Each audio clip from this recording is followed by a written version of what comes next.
No door ever existed there, sir. That wall's been brick since the parlor was built. The grainy photo shows Timothy Caldwell standing in front of a wooden door, his eyes wide, hollow, something ancient pulsing beneath his skin. But when the Caldwell residence was demolished in 1901, no such door was found, only a seamless, load-bearing wall, no hinges, no wood, no trace of entry. The footage cuts, silence, then a whispering sound, like moth wings against glass. What was behind that door? Eyewitnesses claimed Timothy would vanish behind it for hours, emerging dazed, soaked in sweat, and speaking in tongues no known dialect matched. One doctor suggested epileptic hallucinations. Another advised exorcism. Neither survived the year. Timothy was born in Mayfield, Vermont, a township that no longer appears on modern maps. Local archives list it as dissolved in 1881, but what's peculiar is what replaced it. Nothing, no town, no ruins, just forest. The last census entry from Mayfield in 1875 includes 112 residents, all listed under one surname, Caldwell. Even the clergy, the physician, the sheriff, every last one bearing the same bloodline. It wasn't a town, it was an enclosure. Something about Timothy frightened them, not because he was violent, but because he knew things he couldn't know. People claimed he recited names from gravestones long eroded, that he whispered tragedies of women buried without record, that he described events no child should witness, fires in the church basement, rituals beneath the orphanage's foundation, ancient hymns sung in tongues that predated English. In 1923, a renovation crew restoring the Vermont State Hospital uncovered a sealed envelope inside a plaster wall. It was dated August 1875, signed Eleanor Caldwell. "We buried the wrong thing. Not the boy, the thing that walks inside him. If this reaches anyone, dig no deeper. For the love of God, do not remove the mask." The envelope contained a lock of hair, not brown, not black, a dull silver, dry as straw, and giving off a scent of burnt cinnamon. Samples were sent to labs across the East Coast. 3 separate institutions claimed the hair wasn't human. One classified it as avian, another as insectile. The third declined comment and promptly shuttered operations. To this day, the letter remains archived in a sealed box labeled Specimen Hash 44D, Timothy Caldwell, do not handle without gloves. On the outskirts of Mayfield sat the St. Roch Theological Seminary, built in 1831. Closed in 1875. Not because of war or funding, but something officials referred to only as Event D. According to one defrocked priest, Father Emerick wrote Timothy was sent to the seminary for observation. He was 10, he stayed only 6 nights. On the 7th, all 14 students and 3 priests were found kneeling in the chapel, eyes plucked clean from their sockets, mouths filled with salt. Only Timothy remained standing, unharmed. He said they wouldn't stop singing. The seminary was boarded up the next day, its name removed from all diocesan records, but the chapel bell still rings every year on August 5th, that exactly 3:11 a.m. Even though the bell was removed in 1876, in 1875, Dr. Ren Halberg, a Harvard-trained anthropologist, was granted access to Timothy after pressure from Boston's emerging eugenics board. He wanted to catalog Timothy's anomalies, starting with his dental formation. According to Halberg's private notes, Timothy had no adult molars, just rows upon rows of infant teeth, stacked, layered, perfect, hundreds of them. When asked if they hurt, Timothy reportedly whispered, "They aren't mine." Halberg tried extracting a few for study. They grew back in hours. Then something worse happened. His own teeth began falling out, replaced by smaller, sharper ones. 2 weeks later, he checked himself into a sanatorium. On the wall of his room, written in bile, "He eats the sins of the mothers." Mayfield's church records were believed to be lost in the Great Fire, but in 1978, a faded homily surfaced in a private estate sale in Albany. It was written by Reverend Isaiah Caldwell, Timothy's uncle, and dated July 27, 1875, just days before the seminary incident. "We are not the first to birth him. He comes when the land is salted with secrets and the wombs forget how to close. He is the last infant, the final offering, the weeping tongue. Scholars tried dismissing it as apocalyptic metaphor, but one researcher noted something chilling. The handwriting changed midway through, jagged, erratic, and distinctly not human. Timothy was said to have spent his earliest years at St. Germain's orphan house, a place that officially never existed. No founding documents, no building permits, no ledger of children admitted or discharged. Yet in 1882, beneath the charred remains of a barn in the former Mayfield outskirts, workers discovered 19 identical cribs, each painted with the same crooked eye symbol. No mattresses, just rusted restraints, carved into the wooden beams above. We keep them until they start remembering. Investigators found the skeletal remains of 4 adult women in the collapsed cellar. 3 had shattered jawbones. The 4th had no skull, just an open cavity filled with teeth that didn't match the human genome. The place was buried under concrete, not by the state, but by the church. One of the surviving blueprints of the Caldwell home includes a room with no doorway, no windows, and only 6-inch ceilings. Family lore called it the crawling room. No servant would clean it.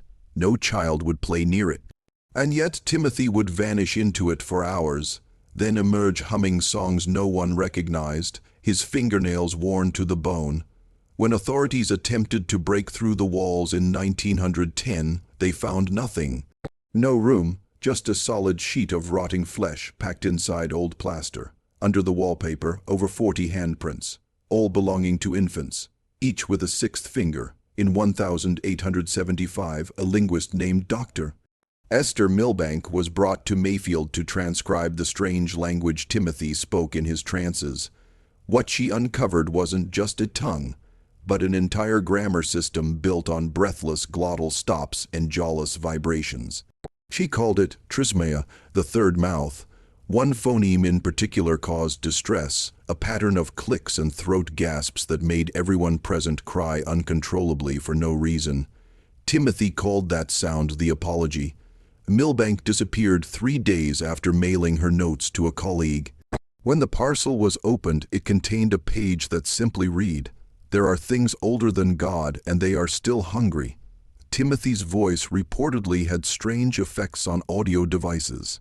A wax phonograph recording of his lullabies made in August 1875 was lost, until it resurfaced in 1984 in an unmarked archive box at Yale Divinity School. When played, it didn't contain a child's voice. Instead, it was a choir over 30 distinct tones, singing in perfect disharmonic resonance.